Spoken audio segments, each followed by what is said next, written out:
যত্ন না নিলে নাকি সম্পর্কতেই দূরত্ব বেড়ে যায়। আর গাছপালার কি হাত পা আছে যে নিজের যত্ন নিজে নেবে? আসসালামু আলাইকুম এভরিওয়ান, সবাই কেমন আছেন? আমার আগে থেকে গাছের যত্নের প্রতি খুবই আগ্রহ, কিন্তু গাছের যত্ন করা আমি তেমন একটা পারি না। টুকটাক যাই পারি তাও যদি যত্ন করতে যাই সেটা আর হয়ে ওঠে না।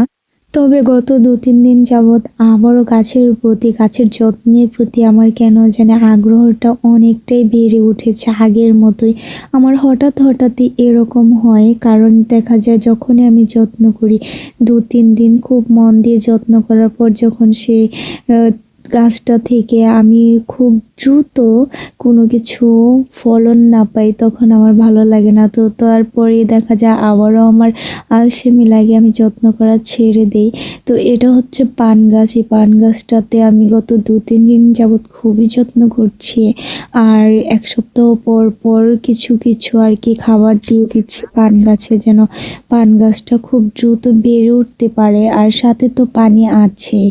তো এদিকে আর কি একটা লাউ গাছও বুনে দিয়েছি, আর লাউ গাছটার চারপাশ দিয়ে আর কি এমনভাবে বেড়া দিয়েছি যাতে কোনো মুরগি না যেতে পারে, কারণ গ্রামে তো মুরগি আছে অনেক। আর এদিকে লাউ বাগানটাও হয়ে গিয়েছে আলহামদুলিল্লাহ ভালো। লাউয়ের এই জাংলাটা আমার শাশুড়ি দিয়েছিল, তো আর কি এই ফুলগুলো দেখে আমার খুবই ভালো লাগছিল। আর আমি মাঝখান থেকে কয়েকটা ছবিও তুলে নিয়েছিলাম। আর এই পাশ দিয়ে আর কি ছাগলগুলো পানি খাচ্ছে। আমি আর কি এসেছিলাম ছাগলকে পানি খাওয়াতে। দুপুরবেলা যেহেতু ছাগলের পানি পিপাসা পেয়েছে, তো ভাবলাম যে পানি খাইয়ে যাই। আর ছাগলগুলো আসার পর দেখি একদম আমার কাছে চলে আসছে। তো আমাদের আর কি বর্তমানে ৪টা ছাগল। একটা হচ্ছে আমার, আর ২টো আমার ননদের, আর একটা আমার শাশুড়ির। তো এটা হচ্ছে আমার ননদের ছাগল। আমি আর আমার ননদ একসাথেই আর কি ২টা ছাগল নিয়েছি একই বাড়ি থেকে। তো ওই ২টা ছাগল আর কি আমার খুবই ভালো লাগে।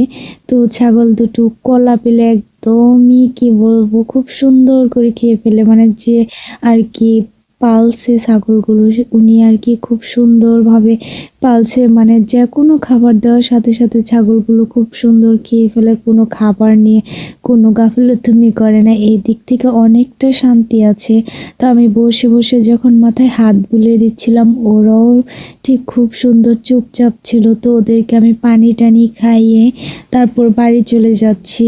তো ওরা এদিকে রয়ে গিয়েছে, কারণ সন্ধ্যার দিকে আর কি নিয়ে যাব। যেহেতু বাড়ির ঘরের পেছনে আর কি কলা বাগান, সেক্ষেত্রে দেখা গিয়েছে যে কোনো সময় আসা যাওয়া তো থাকছে। আর এদিকে আর কি লাউ গাছটা আমি ঘুরে দেখছিলাম। এই লাউ গাছ থেকে আমরা অনেকগুলো লাউ খেতে পেরেছি, হয়তো আর বেশি দিন খেতে পারবো না। তো যাই হোক, পুরো ভিডিওটা আর বেশি লম্বা না করে এ পর্যন্ত। আজ সবাই ভালো থাকবেন, সুস্থ থাকবেন।